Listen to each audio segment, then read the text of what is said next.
Assalamualaikum warahmatullahi wabarakatuh. Bertemu kembali dengan saya Ari Priharwanti Ningsih. Anak-anakku yang Bu Ari banggakan, kita masih setia belajar kimia bersama dengan Bu Ari. Nah, anak-anak, jika di pembahasan sebelumnya kita sudah belajar tentang penentuan perubahan entalpi reaksi menggunakan secara kalorimetris, maka untuk saat ini, untuk sekarang, mari yuk kita belajar penentuan perubahan entalpi reaksi dengan menggunakan hukum Hess.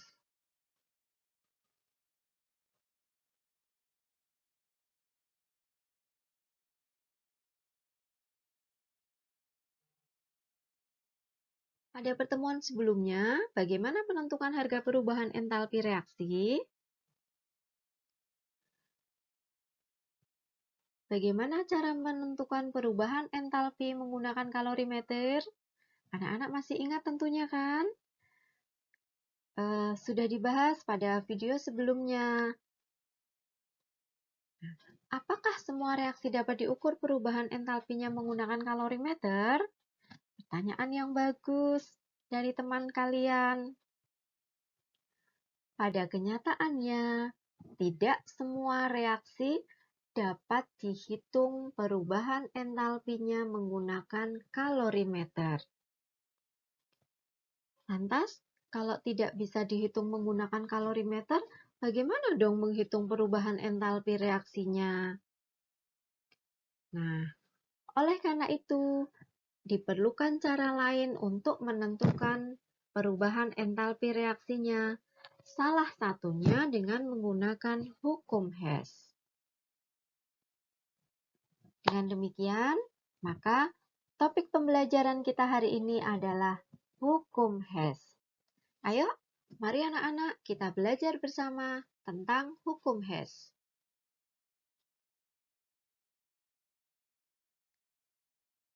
Sebelum kita memulai, yang perlu anak-anak pahami adalah setelah pembelajaran ini diharapkan nanti anak-anak dapat menentukan delta H perubahan entalpi reaksi berdasarkan hukum Hess. Anak-anak bisa menempuhnya melalui diskusi kelompok. Anak-anak diharapkan juga menentukan perubahan entalpi reaksi pada siklus Hess. Anak-anak juga diharapkan dapat menyajikan hasil analisis data perhitungan perubahan entalpi reaksi berdasarkan hukum Hess nantinya melalui diskusi kelompok supaya anak-anak bisa saling membantu, anak-anak bisa saling berkolaborasi, dan anak-anak bisa lebih meningkatkan apa yang anak-anak pahami, apa yang anak-anak ketahui, di-share kepada teman-teman. Oke, baiklah anak-anak.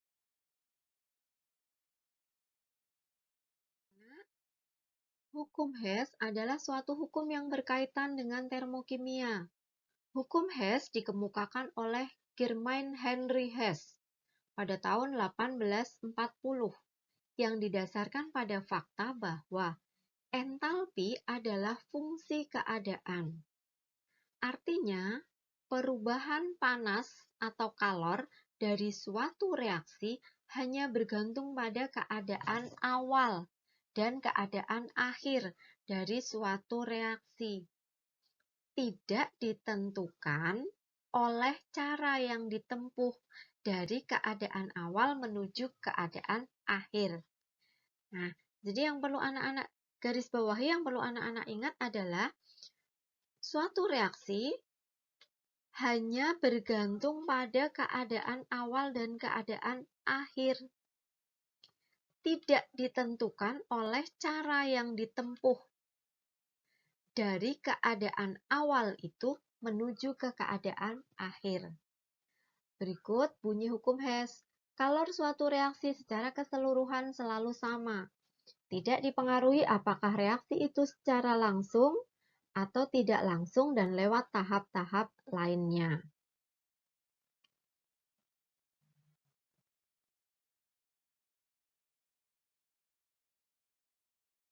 Hukum Hess memiliki pemahaman yang sama dengan hukum kekekalan energi yang juga dipelajari di hukum pertama termodinamika. Hukum Hess dapat digunakan untuk mencari energi keseluruhan yang digunakan untuk melangsungkan suatu reaksi. Diagram di bawah menunjukkan bahwa untuk mereaksikan C, karbon dalam bentuk padat, dengan gas oksigen menjadi gas karbon dioksida dapat dilakukan melalui jalur mereaksikan karbon monoksida gas dengan gas oksigen ataupun langsung dari mereaksikan karbon dalam bentuk padat dengan gas oksigen menjadi karbon dioksida dalam bentuk gas dengan perubahan entalpi yang sama, yaitu di sini dinyatakan delta H1 sama dengan delta H2 ditambah delta H3. Anak-anak, tadi reaksinya digambarkan dalam bentuk diagram seperti ini. Karbon dalam bentuk padat direaksikan dengan gas oksigen itu bisa secara langsung menjadi gas karbon dioksida atau secara tidak langsung melalui dua tahap, yaitu tahap yang pertama C plus O2 membentuk CO, baru CO direaksikan dengan O2 membentuk CO2. Nah, sehingga di sini ada cara langsung yang kita sebut dengan delta H1 atau kita menempuhnya menggunakan dua jalur, melalui delta H2 dan melalui delta H3. Hukum Hess sangat berguna menentukan delta H reaksi dari suatu reaksi yang tidak dapat ditentukan di laboratorium, yang tidak dapat dilakukan di laboratorium. Misal, untuk reaksi pembentukan karbon monoksida, menurut reaksi C dalam bentuk padat plus gas oksigen menghasilkan karbon monoksida dalam bentuk gas. Reaksi pembakaran karbon tidak mungkin hanya menghasilkan gas karbon monoksida saja, tanpa disertai terbentuknya gas karbon dioksida. Jadi, bila dilakukan pengukuran perubahan entalpi dari reaksi tersebut, yang terukur tidak hanya reaksi pembentukan gas karbon monoksidanya saja, tetapi juga terukur pula perubahan entalpi dari pembakaran karbon menjadi gas karbon dioksida.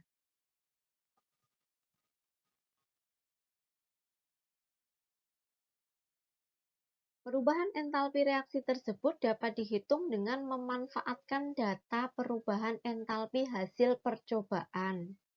Di sini data perubahan entalpi hasil percobaannya ada dua. C plus gas oksigen menghasilkan gas karbon dioksida, perubahan entalpinya negatif 393,5 kJ. Dan data yang kedua adalah CO, gas karbon monoksida, direaksikan dengan setengah dari gas oksigen menghasilkan gas karbon dioksida, di mana delta H-nya negatif 283,0 kJ.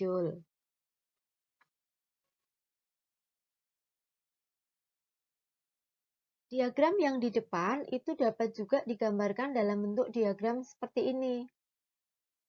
Diagram tersebut menjelaskan, diagram yang ini menjelaskan kalor yang terlibat seandainya percobaan itu dilakukan. Nah, di sini ada karbon direaksikan dengan gas oksigen akan membentuk karbon dioksida dengan delta H-nya sebesar 393,5. Tetapi jika kita mereaksikannya dalam dua tahap, C plus O2 menghasilkan CO plus setengah O2, delta H-nya negatif 110,5.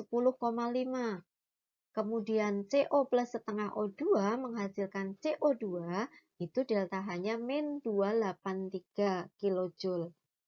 Dari diagram ini, maka dapat ditulis persamaan bahwa anak panah yang panjang atau delta H1 di sini itu sama dengan anak panah yang pendek di atas ditambah anak panah yang pendek di bawah. Sehingga ditulis persamaannya adalah menjadi delta H1 sama dengan delta H2 ditambah delta H3.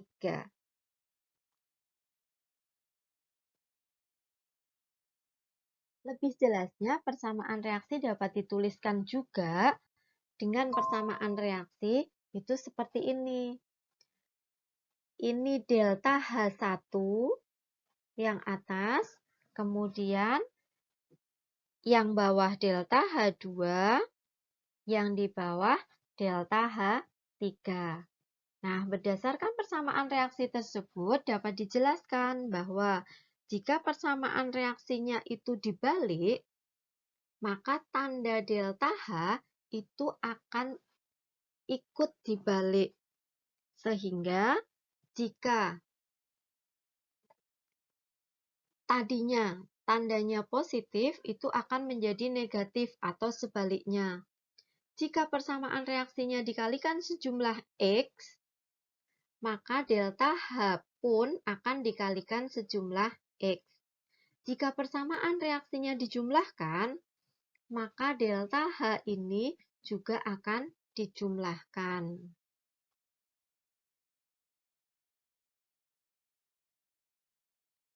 Nah, mari anak-anak kita coba menyelesaikan soal latihan. Permasalahan pertama, diketahui dua macam reaksi. Reaksi pertama dan reaksi kedua. Hitunglah delta H reaksi pada reaksi 2S plus 3O2 menghasilkan 2SO3. Bagaimana menyelesaikan permasalahan ini?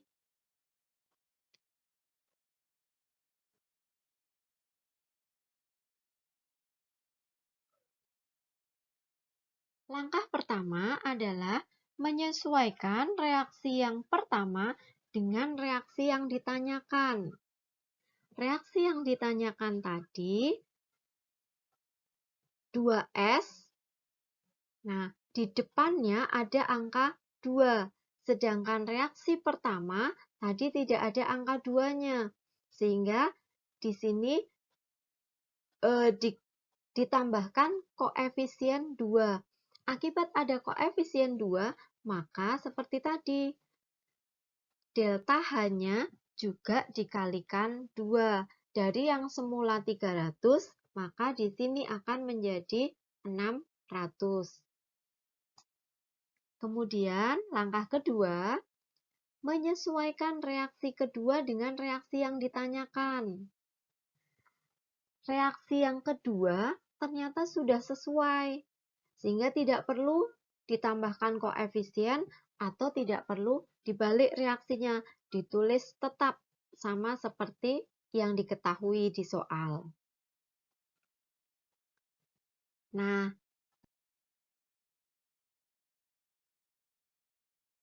langkah ketiga, menjumlahkan reaksi 1 dan reaksi 2, sehingga memperoleh reaksi yang ditanyakan. Nah, anak-anak, 2S, di sini 2S juga.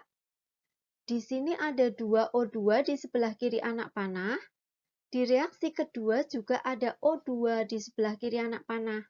Posisinya sama-sama di sebelah kiri. Yang atas ada 2, yang bawah tidak ada angkanya di depan. Itu artinya ada angka 1. Maka ini dijumlahkan. 2 ditambah 1, sehingga diperoleh 3. Kemudian SO2 ini ada di sebelah kiri. Di sebelah kanan ternyata juga sama, ada SO2. Di depannya juga sama, ada angka 2. Maka ini tereliminasi. Sehingga tidak perlu dituliskan lagi di dalam hasil reaksi. SO3 ternyata tidak ada temannya. Sehingga di sini persamaan hasil akhirnya menjadi 2S plus 3O2 menghasilkan 2SO3. Bagaimana dengan delta H-nya? Delta H-nya dijumlahkan. Negatif 600 ditambah negatif 190, sehingga dihasilkan delta H sebesar negatif 790. Bagaimana menentukan harga delta H reaksi? Nah, dari penjelasan 3 tahap tadi, ternyata bahwa reaksi 1 dan reaksi 2 merupakan tahap-tahap untuk memperoleh gas sulfur trioksida. Hasil penjumlahan dari kedua reaksi di atas itu merupakan reaksi dari pembuatan gas sulfur trioksida secara langsung. Sehingga delta H-nya ini negatif 790 diperoleh dengan cara menjumlahkan delta H dari reaksi 1 dengan delta H dari reaksi 2.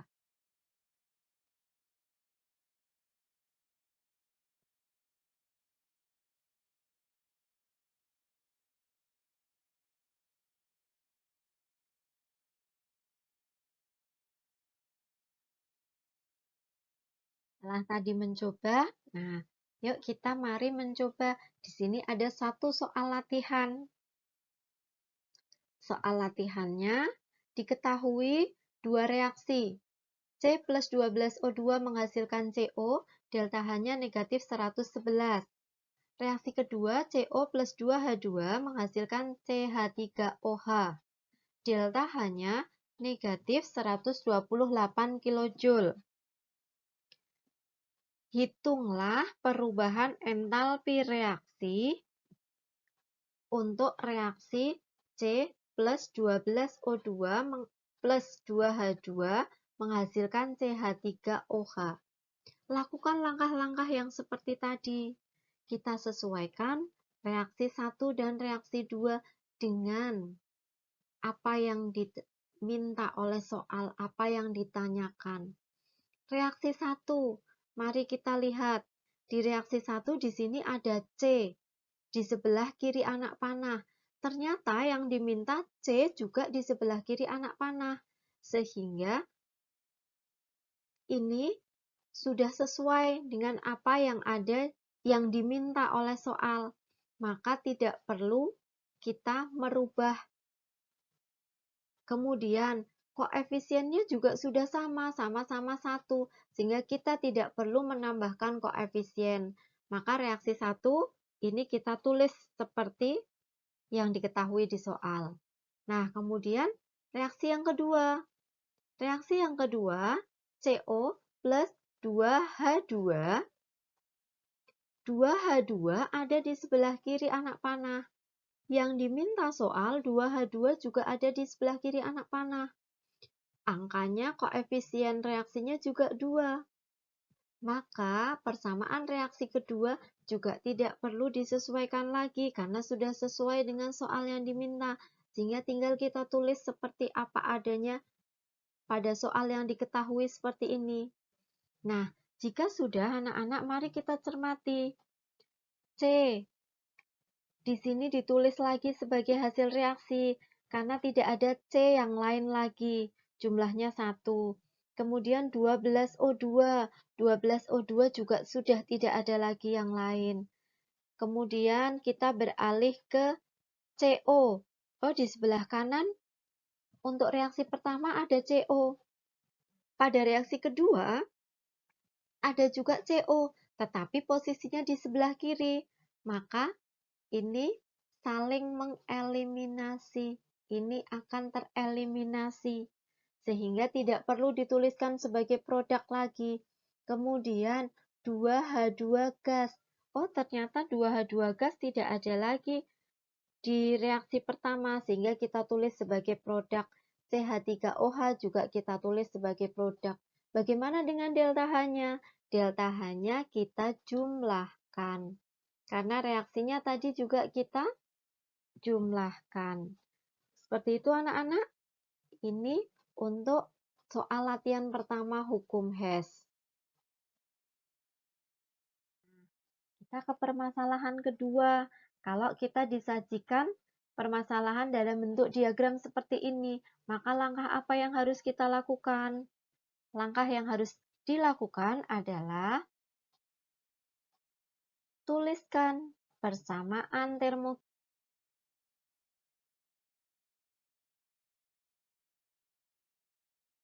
pada delta H1 di diagram tadi. Kemudian langkah kedua, tuliskan persamaan termokimia yang terjadi pada delta H2 dan pada delta H3. Setelah keduanya anak-anak lakukan, maka anak-anak bisa menyimpulkan apa hubungan antara delta H1, delta H2, dan delta H3 berdasarkan siklus hukum Hess tadi. Ternyata delta H1 ini sama dengan delta H2 ditambah delta H3.